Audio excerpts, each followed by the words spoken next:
Hari nampak mulai terang, matahari mulai naik ke atas, dan suhu pun mulai panas. Saat itu Salsa masih mengenakan baju tidur. Dia tidak berniat untuk mandi hari ini. Salsa duduk di depan teras, dan kini ia mulai bosan duduk di depan teras sendirian. Salsa pun memutuskan untuk kembali ke dalam rumah dan melanjutkan untuk tidur.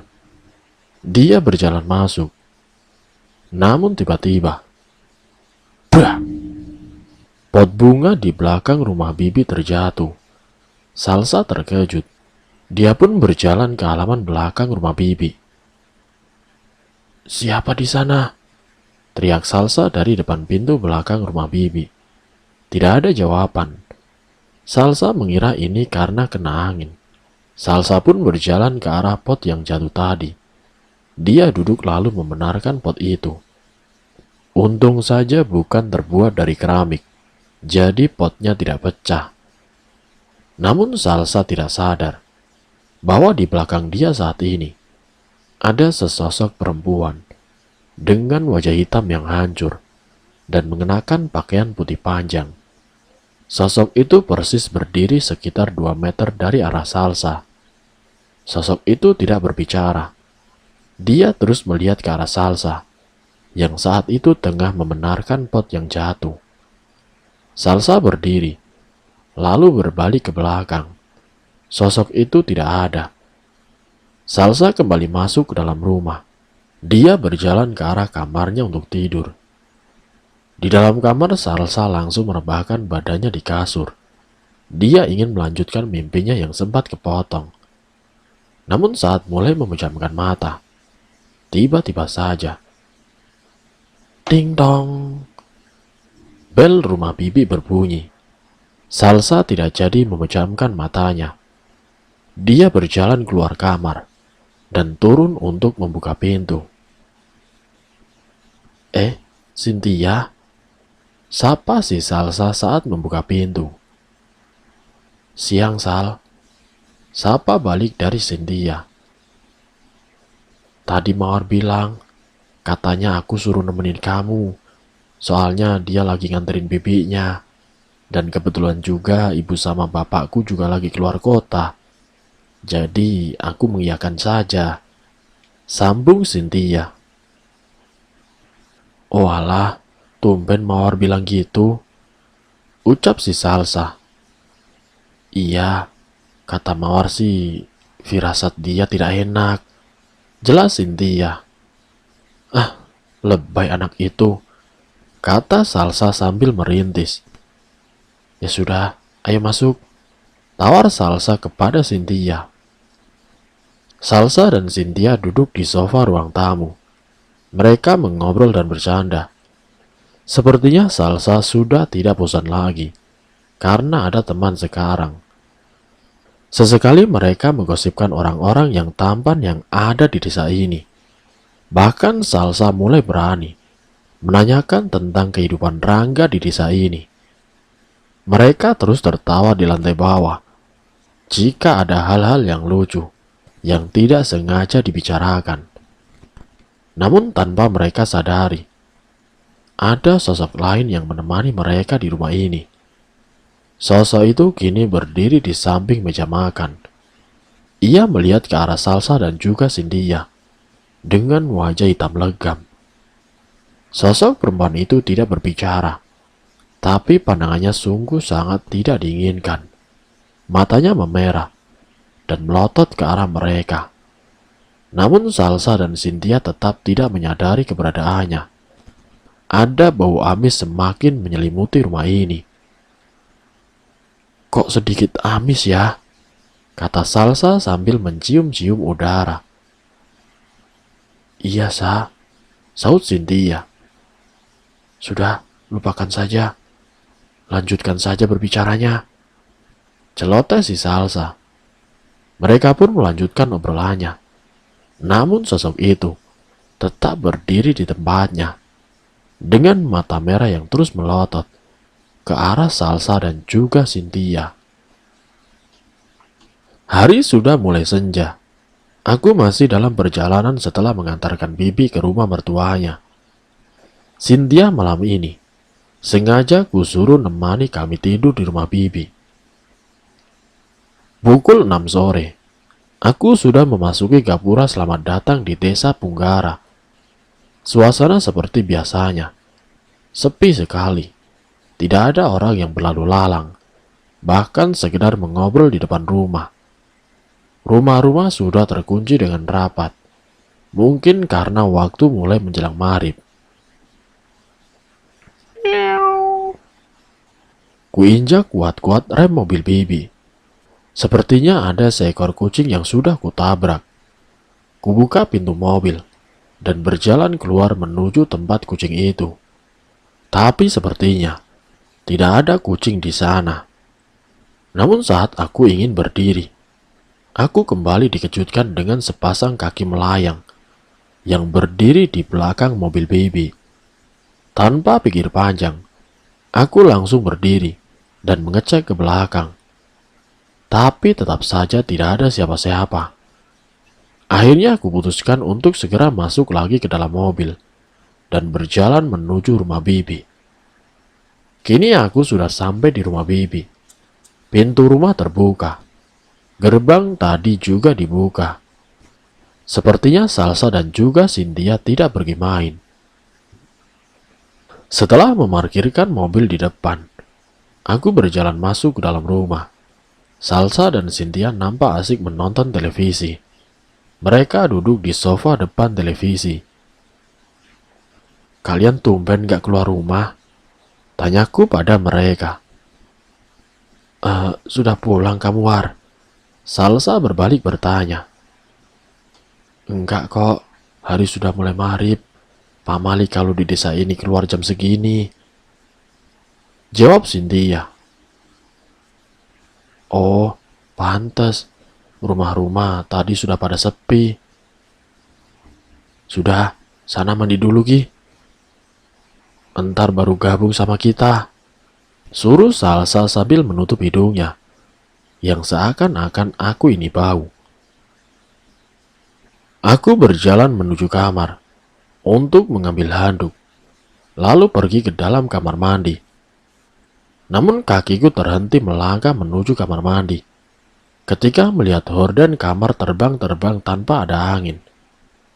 Ku berjalan secara perlahan menuju gorden yang di jendela kamar ini. Ku pegang dan kubuka gordennya.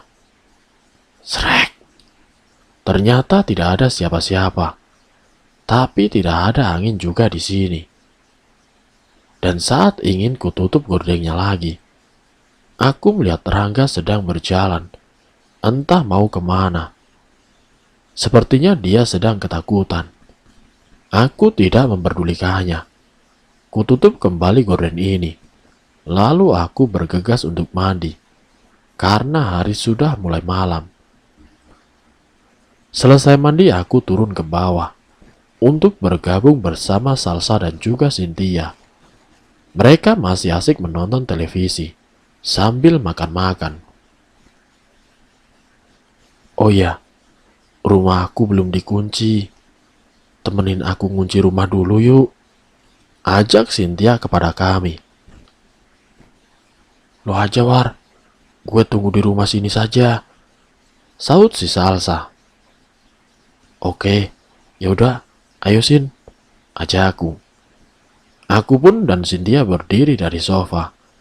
Lalu kami berjalan keluar menuju rumah Cynthia. Kita berdua berjalan dari rumah bibi ke rumah Cynthia. Sambil berjalan, kami juga sedikit mengobrol untuk mengisi suasana. "Sin, kenapa di sini jarang sekali orang-orang pergi keluar rumah?" tanyaku yang seketika merubah raut wajah Cynthia. "Seperti yang pernah aku bilang, War, mereka takut bertemu dengan hantu itu," jawab Cynthia. "Memang benar, hantu itu memang ada?" tanyaku berpura-pura tidak tahu. "Entahlah, War. Selama ini aku juga tidak pernah lihat. Tapi aku tetap waspada juga sih. Ih, ngeri juga ya lihat desa ini." Cynthia tersenyum. Tidak terasa kita sudah sampai di rumah Cynthia. Cynthia langsung masuk untuk mengambil kunci rumahnya, dan aku menunggu di depan rumah. Saat aku duduk di kursi, kulihat banyak orang berkumpul di rumah depan rumah Cynthia. Terdengar juga suara teriakan orang. Sepertinya ada yang kesurupan, kata Cynthia tiba-tiba. Hah? Kesurupan? Tanyaku keheranan. Sepertinya iya, War, jawab Cynthia sambil mengunci rumahnya. Ayo coba kita samberin, ajak Cynthia. Aku berjalan mengikuti Cynthia dari belakang untuk sekedar mencari tahu apa yang sedang terjadi. Gak, ada apa sih gak? Tanya Cynthia kepada Rangga yang kebetulan ada di situ. Biasa, kesurupan, jawab Rangga. Sarah lagi, tanya Cynthia kepada Rangga.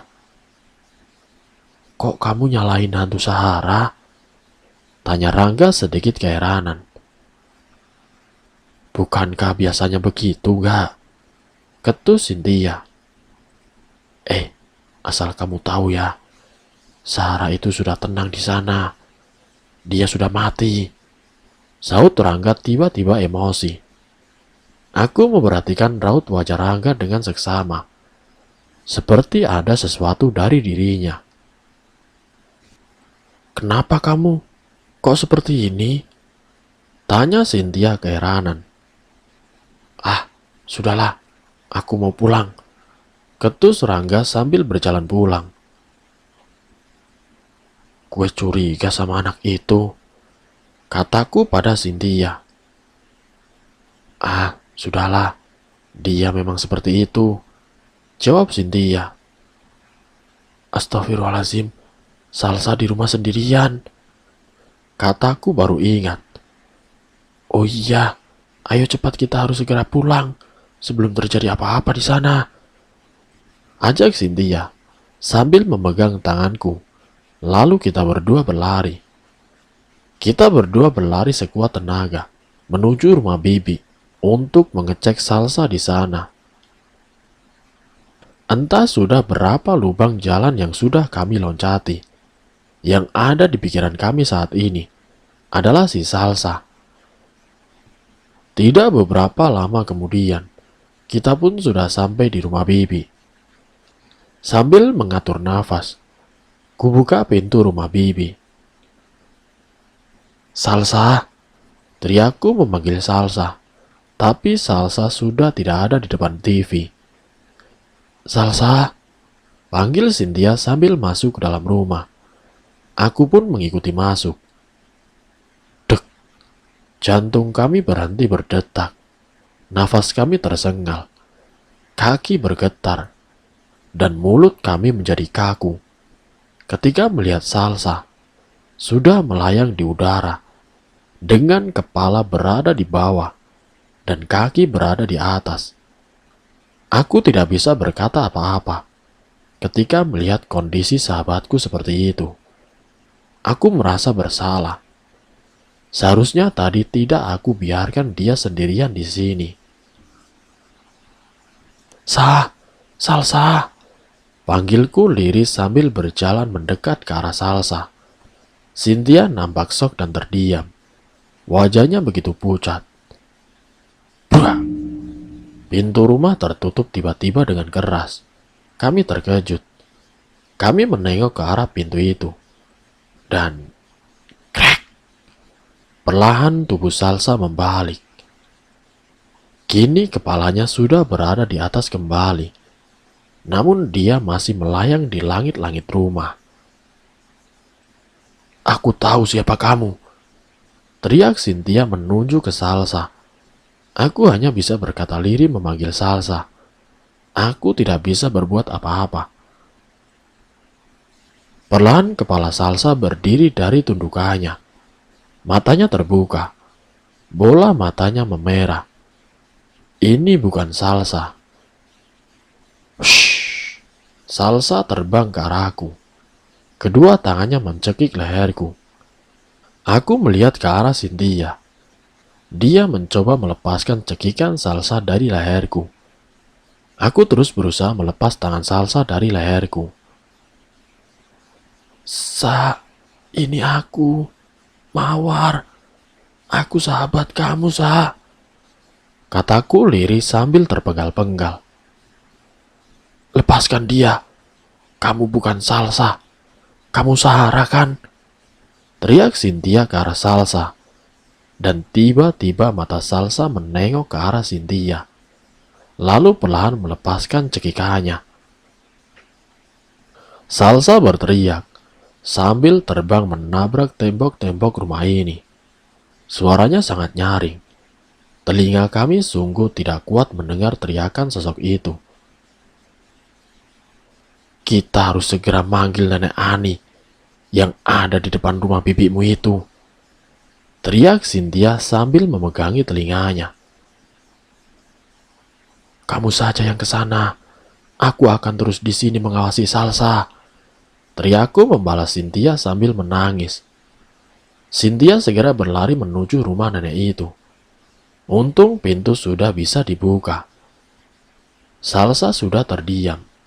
Dia masih melayang, tapi tidak mengeluarkan suara. Salsa. Suaraku lirih dengan tetesan air mata. Melihat kondisi sahabatku seperti ini. Kamu harus bisa, Harus bisa. Lalu tiba-tiba, tubuh Salsa terjatuh dari atas. Sepertinya sosok itu sudah keluar dari tubuh Salsa. Aku segera berlari ke arah Salsa. Dia tidak sadarkan diri. Wajahnya pucat dan lemas. Kutaruh kepala Salsa di pahaku. Bibir Salsa nampak sudah membiru. Namun dia masih berusaha untuk terus tersadar. Mawar, kata Cynthia membuka pintu bersama dengan Nenek Ani. Ini ada apa, cu? Kata nenek itu sambil berjalan menuju ke arah kami. Nenek itu tidak terlihat seram, seperti awal pertama aku di sini. Dia sudah baikan, hanya perlu beristirahat. Nasihat Nenek Ani. Coba tidurkan dulu di sofa itu, pinta Nenek Ani. Aku dan Cynthia membopong tubuh Salsa ke sofa ruang tamu. Sementara Nenek Ani mengambilkan minum dari dapur sambil dibacakan doa. Nenek Ani kemudian meminumkannya ke mulut Salsa. Salsa nampak sudah sedikit sadar, namun masih terlihat lemas. Suruh dia beristirahat. Nenek pulang dulu ya, kata Nenek Ani sambil berdiri dari sofa. Nek, tunggu Nek, ucapku sambil berdiri. Sampai kapan semuanya seperti ini, Nek? Tanyaku mengejutkan Nenek Ani. Sampai tubuh dari cucu nenek ketemu, jawab Nenek Ani melihat ke arahku. Sahara, tanyaku dengan lirih. Iya, Nenek Ani tersenyum. Jika tidak ada petunjuk, bagaimana kami bisa menemukannya? Tanyaku keheranan. Nah, hanya kamu yang bisa bantu desa ini. Sudah terlihat dari matamu. Makanya waktu kamu datang ke sini, nenek melihatmu terus. Karena nenek berusaha meyakinkan diri nenek bahwa ada orang yang akan menyelamatkan desa ini, yaitu kamu, Nak, kata Nenek Ani menjelaskan. Lalu, bagaimana Mawar bisa membantu desa ini, Nek? Tanya Cynthia yang sedang mengelus-ngelus rambut Salsa. Iya, Nek, bagaimana aku bisa membantu? Sedangkan aku tidak tahu cerita pasti dari cucu nenek. sahutku. Hanya ada satu caranya. Kamu berkomunikasi dengan Sahara, jawab Nenek Ani sambil berjalan keluar. Berkomunikasi? Tanyaku kembali, dan Nenek Ani berhenti dari jalannya. Pagi sudah datang. Jam menunjukkan pukul 6:30 pagi. Aku bangun dari tidurku. Cynthia sudah tidak ada di kamar. Sepertinya dia sudah bangun terlebih dahulu. Salsa masih tertidur. Dia belum sepenuhnya kembali normal. Mungkin dia masih sedikit shock atas kejadian yang telah menimpanya semalam. Aku beranjak dari kasur. Setelah mencuci muka, aku turun ke bawah untuk mengecek Cynthia. Pagi, Sin. Sapaku pada Cynthia yang sedang memasak sebuah sup. Hei, pagi juga. Salsa sudah bangun? Tanya Cynthia. Belum, Sin. Tapi gue rasa dia ingin bangun. Cuma masih sedikit shock sepertinya. Jawabku. Ya sudah, biarkan saja dia istirahat. Ucap Cynthia. Aku duduk di meja makan sambil mengambil roti tawar, lalu mengolesinya dengan mentega. Sin, menurut lo apa gue harus berkomunikasi dengan Sahara secepatnya ya? Tanyaku sambil memasukkan roti ke mulut. Ada baiknya sih gitu, tapi tunggu dulu, sampai si Salsa membaik, ucap Cynthia. Oh iya, hari ini aku pulang dulu ya, ngambil baju. Ini Salsa sudah aku masakin sup ayam buat sarapan. Dan untuk kamu ada ayam goreng juga di sini. Sambung Cynthia. Perlu ditemanin gak? Tawarku. Tidak usah, kasihan Salsa sendirian, kata Cynthia. Oke, makasih ya, sudah masakin buat kami, ucapku pada Cynthia. Sama-sama Mawar, jawab Cynthia, sambil meletakkan masakannya di depanku. Oh iya, kalau Salsa sudah bangun, langsung suruh sarapan saja ya, kata Cynthia. Iya, tenang saja, jawabku. Aku berdiri dari kursi, lalu menuju tempat cuci piring, untuk sekedar membersihkan bekas peralatan masak yang digunakan Cynthia. Sebenarnya aku pengen membangunkan Salsa untuk sarapan, tapi kasihan juga kalau harus dibangunkan. Kejadian semalam, menurutku bukan suatu hal yang wajar untuk Salsa, karena selama ini, Salsa tidak pernah kesurupan, bahkan sampai seperti itu. Di perjalanan pulang, Cynthia berpapasan dengan Rangga, yang tengah mengendarai motornya, menuju ke suatu tempat. Hai Sin, mau kemana kamu? Sapa Rangga sambil mematikan mesin motornya. Ini dari rumahnya bibinya Mawar, mau kembali pulang mengambil baju, jawab Cynthia. Ya sudah, ayo bareng aku, tawar si Rangga. Serius nih boleh? Tanya Cynthia. Boleh lah, santai aja kali, ujar Rangga. Baiklah, kata Cynthia sambil menaiki motor Rangga. Mereka berdua melaju menuju rumah Cynthia. Namun sebelum sampai di rumah Cynthia, Rangga membelokkan motornya ke arah rumahnya. Loh, ngapain gak? Tanya Cynthia setelah Rangga mematikan mesin motornya. Masuk dulu, aku mau ngomong sama kamu, ajak Rangga dengan wajah yang sedikit cuek. Cynthia merasakan ada yang aneh, namun itu tidak menghalangi dirinya untuk masuk ke dalam rumah Rangga. Dia pun turun dari motor, lalu berjalan di belakang Rangga, menuju ke dalam rumah. Setelah sampai di dalam rumah, Cynthia duduk di sofa ruang tamu Rangga. Rangga mengunci pintu rumahnya, dan menatap wajah Cynthia dengan kasar. Kamu mau ngapain gak? Tanya Cynthia yang merasa takut. Sin, aku cinta sama kamu, Sin. Ujar Rangga yang membuat Cynthia terkejut. Kamu tidak usah ngaco, gak? Selama ini kita cuma temenan, gak? Ujar Cynthia. Kamu cuma menganggapku sebagai teman? Tanya Rangga sambil duduk di samping Cynthia. Dan Cynthia pun sedikit menggeser tubuhnya menjauhi si Rangga. Iya enggak lebih, ucap Cynthia. Kamu tahu apa perjuanganku selama ini untuk mendapatkan kamu? Tanya Rangga mulai kesal. Cynthia pun terdiam sejenak. Kenapa kamu secepat ini move on dari Sahara enggak? Padahal baru 2 minggu yang lalu Sahara pergi meninggalkan kamu.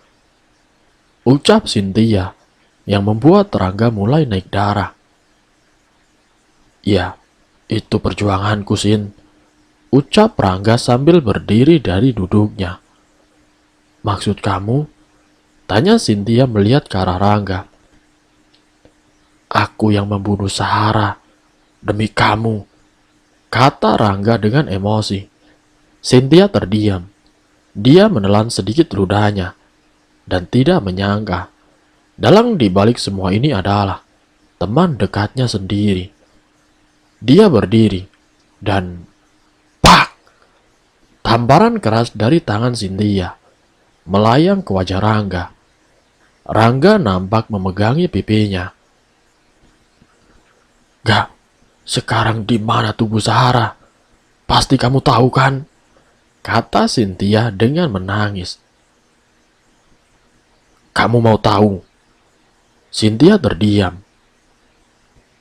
Terima cintaku dulu, ujar Rangga sambil memegangi dagu Cynthia.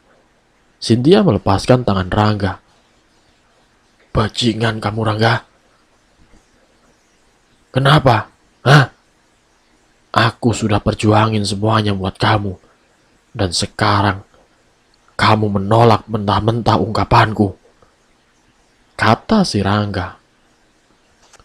Aku tidak akan pernah menerima cowok bajingan seperti kamu, gak? Ucap Cynthia dengan kasar kepada Rangga. Plak! Tamparan balik dari Rangga kepada Cynthia. Cynthia terjatuh di sofa akibat tamparan yang dilayangkan oleh Rangga. Darah segar keluar dari mulut Cynthia. Cynthia menangis, namun tidak akan ada yang mendengar tangisannya, karena rumah Rangga jauh dari keramaian. Rangga duduk di samping Cynthia, sambil memegangi mulut Cynthia secara kasar. Cewek sok jual mahal kamu, ucap Rangga kasar sambil membanting wajah Cynthia ke samping. Cynthia meneteskan air matanya. Rangga kembali memegang rambut Cynthia. Dia menjambak dengan kasar. Cynthia hanya terdiam, sambil terus menangis. Dia tidak pernah menyangka bahwa temannya ini memiliki sifat seperti ini terhadap wanita. Sekarang, terima cintaku, dan kita akan menikah, kata Rangga dengan menjambak rambut Cynthia. Aku tidak akan terima cowok bajingan seperti kamu, saut Cynthia, membalas omongan Rangga. Sekarang kasih tahu, di mana tubuh Sahara, kata Cynthia dengan nada kasar. Kamu beneran mau tahu? Ayo, ikut aku, sambung Rangga sambil menyeret tubuh Cynthia ke dapur rumah Rangga. Cynthia nampak lemas. Rambutnya terus dijambak oleh Rangga, menuju ke dapur tempat di mana Rangga menguburkan tubuh Sahara. Wajah Cynthia terlihat kusut, dan darah terus mengalir dari mulut Cynthia. Di sini, ucap Rangga sambil membanting tubuh Cynthia ke sebuah gundukan tanah yang ada tepat di dapur si Rangga. Cynthia melihat ke bawah. Dia meneteskan air mata, membayangkan betapa kejamnya si Rangga saat memenggal Sahara. Dia tidak pernah berpikir akan disiksa oleh seorang pria seperti ini. Lantai dapur Rangga sudah berkeramik, namun ada sisi yang sedikit lebar bekas galian tanah, dan di dalamnya pasti ada tubuh Sahara. Di situ tempatnya. Mau apa kamu dengannya? Mau nyusul juga? Tegas si Rangga. Cynthia hanya terdiam, sambil terus menangis, meratapi semua ini. Berdiri kamu cewek bodoh, kata si Rangga, sambil menjambak lagi rambut Cynthia. Cynthia mengelaknya, dan pak! Satu lagi tamparan dari Rangga, tepat di wajah Cynthia. Kali ini Cynthia langsung terjatuh dan pingsan. Darah keluar dari mulut Cynthia.